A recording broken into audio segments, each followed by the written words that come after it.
बहुत से लोग मानते हैं कि अगर जीवन बदलना है तो और मेहनत करो, नई चीजें जोड़ो, ज्यादा आदतें बनाओ, ज्यादा प्रयास करो, ज्यादा सामान इकट्ठा करो और दिन को और ज्यादा कामों से भर दो। लेकिन जापानी दर्शन और समुराई ज़ेन भिक्षुओं की शिक्षाओं से सालों सीखने के बाद मुझे कुछ बिल्कुल अलग समझ आया। असली बदलाव अक्सर जोड़ने से नहीं, छोड़ने से आता है। जापानी में इसे तबानासु कहते हैं, जिसका मतलब है हाथों से छोड़ देना। जो अब तुम्हारे काम का नहीं है उसे छोड़ दो तो सच में जरूरी चीजों के लिए जगह बन जाती है। आज मैं 12 ऐसी चीजें बता रहा हूं जिन्हें छोड़ने से मेरी जिंदगी बदल गई। ये विचार सैकड़ों साल पुराने जापानी सिद्धांतों से आए हैं। 1. भरा हुआ शेड्यूल। जापानी कला में युहाकु नाम का एक सुंदर विचार है। ये पारंपरिक पेंटिंग में खाली सफेद जगह को कहते हैं। पुरानी जापानी इंक पेंटिंग देखो तो कागज का बड़ा हिस्सा पूरी तरह खाली रहता है। ये खालीपन गलती नहीं है, ये कलाकृति का सबसे महत्वपूर्ण हिस्सा है। ये जगह आंखों को आराम देती है, कल्पना को आज़ादी देती है और शांति पैदा करती है। तुम्हारा रोज का शेड्यूल भी बिल्कुल ऐसा ही है। हर घंटा काम से भरा हो तो साफ सोचने की क्षमता चली जाती है। बस क्योंकि मन कर रहा है वैसा कुछ करने की साधारण खुशी खो जाती है। मैंने अपने दिन में खाली ब्लॉक छोड़ना शुरू किया, बिना कोई खास काम प्लान किए। कभी शांत चलता हूँ, कभी चाय धीरे पीता हूँ, कभी कुछ नहीं करता। ये बिल्कुल ठीक है। इस छोटी आदत से मुझे किसी भी प्रोडक्टिव हैबिट से ज्यादा शांति मिली और हैरानी की बात, मेरा काम भी बेहतर हो गया। असली आराम और मेहनत के बीच संतुलन से दोनों ज्यादा मतलब रखते हैं। 2. अंतहीन स्क्रोलिंग। समुराई जांशिन का अभ्यास करते थे, तलवार चलाने के बाद भी शांत जागरूकता की स्थिति। आधुनिक टेक्नोलॉजी इसका उल्टा करती है। सोशल मीडिया ध्यान को छोटे छोटे टुकड़ों में बिखेर देती है। मैंने ऐप्स को फोन की मुख्य स्क्रीन से हटा दिया। छोटा बदलाव लेकिन बड़ा फर्क पड़ा।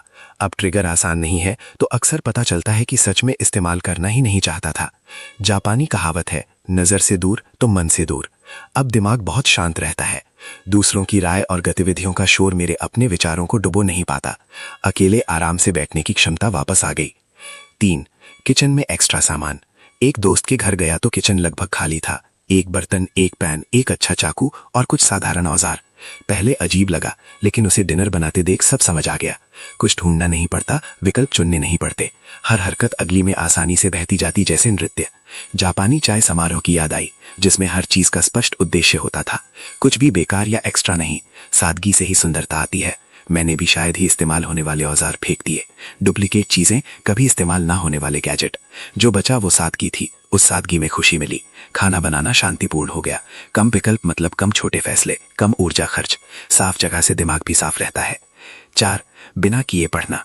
सालों तक मानता रहा कि ज्यादा किताबें पढ़ने से जीवन अपने आप बेहतर हो जाएगा।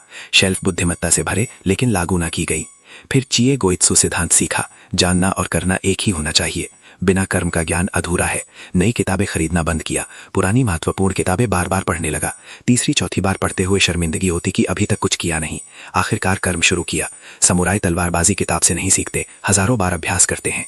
जैन भिक्षु शांति किताब से नहीं पढ़ते, रोज ध्यान करते हैं। 5. भारी चीजें उठाए रखना। भारी सामान लेकर चलो तो हिलना नहीं चाहता, हल्का हो तो चलना अपने आप अच्छा लगता है।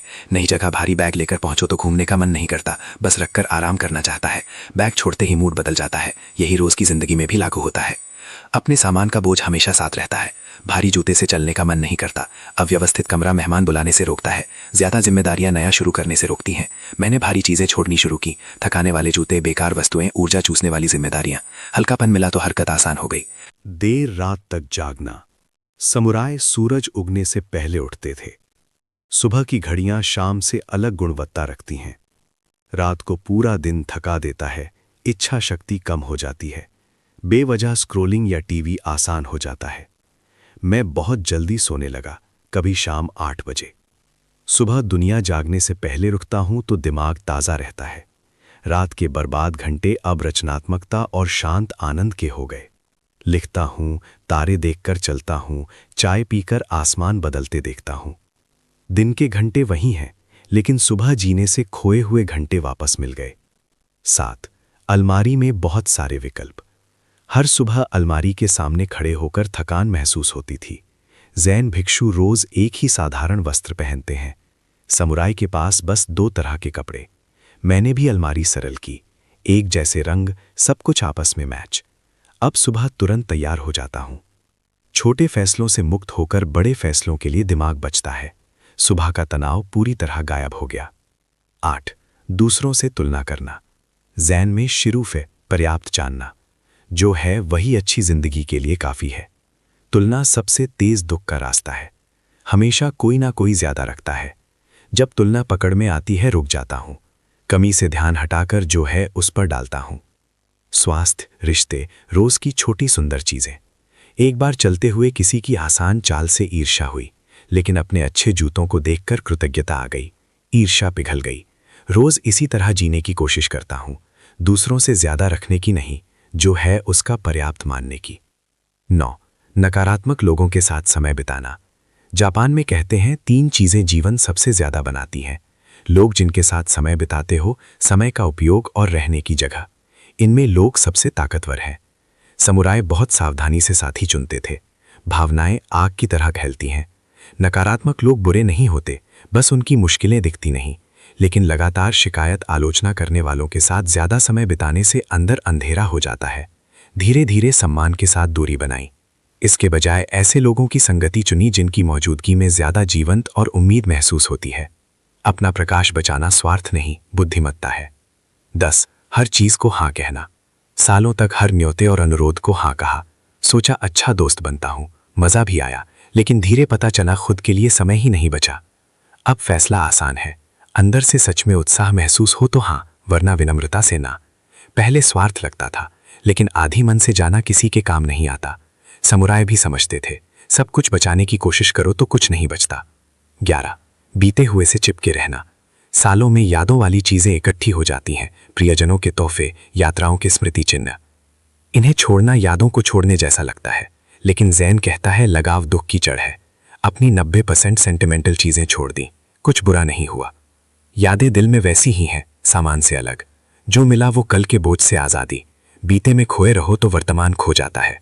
12. नकारात्मक बोल बोलना। जापान में कोतोदामा विश्वास है, शब्दों में आत्मा होती है।